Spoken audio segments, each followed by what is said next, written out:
Bonjour à tous et à toutes dans cette vidéo.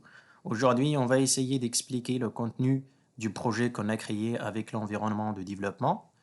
On clique sur le projet. Comme vous voyez, nous avons un certain nombre de dossiers et de fichiers créés automatiquement par l'environnement, à savoir src main Java qui va contenir les packages de votre application et puis les classes de code source de votre application.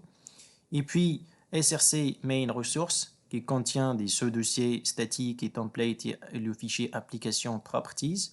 Le fichier application properties, c'est le fichier qui va contenir les fichiers ou bien les paramètres de votre application. Et le dossier template, si vous travaillez sur une application web, c'est ce dossier qui va contenir vos pages HTML dynamiques. Et le dossier statique, c'est le dossier qui va contenir les éléments statiques, à savoir des pages HTML statiques, des fichiers CSS et des images et des fichiers JavaScript. Le dossier src test Java contient en fait les tests unitaires de votre application. Et puis la GRE, c'est la JDK ou bien le Java Runtime Environment.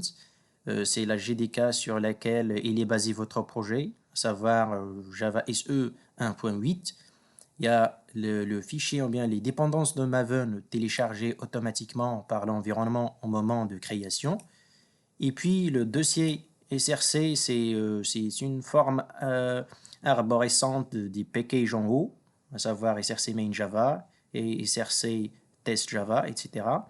Et puis le dossier target qui va contenir en fait votre projet, si vous avez fait le packaging de votre projet pour le faire déployer sur un environnement de test ou bien sur un environnement de production plutôt, et des fichiers générés automatiquement par l'environnement, à savoir ces trois fichiers-là, et puis le fameux .pom.xml qui contient en fait les dépendances de votre projet. À savoir par exemple les starters qu'on a cités dans le cours qui s'appellent les starters, à savoir starter web, DevTools qu'on a cité aussi qui permet en fait de faire le live reload, de faire le restart automatique, et la dépendance de test qui s'ajoute automatiquement dans votre projet.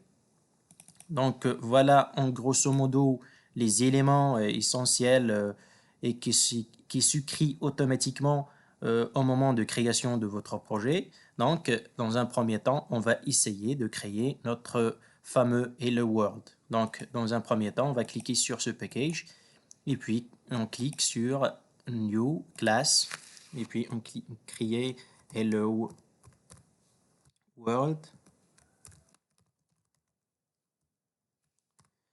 Donc,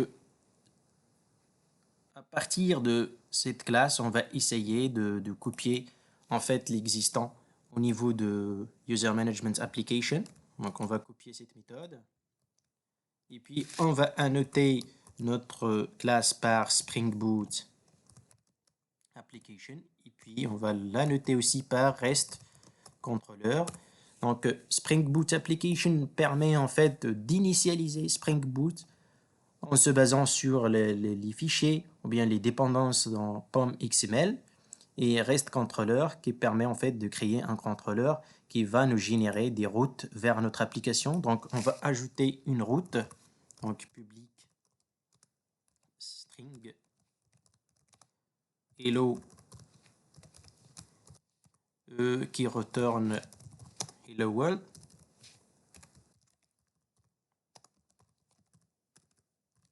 Donc, cette fonction va permettre de retourner ce message. On va annoter cette méthode par get.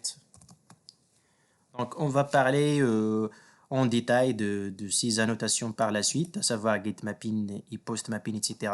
Donc, pour le moment, on va annoter par get mapping et puis slash. Voilà notre première application Hello World. On va essayer d'exécuter cette application. Donc, run Spring Boot App. Et on va attendre le démarrage de l'application. Donc, comme vous voyez, started donc sur le port 8080. Donc, on va essayer d'ouvrir cette application.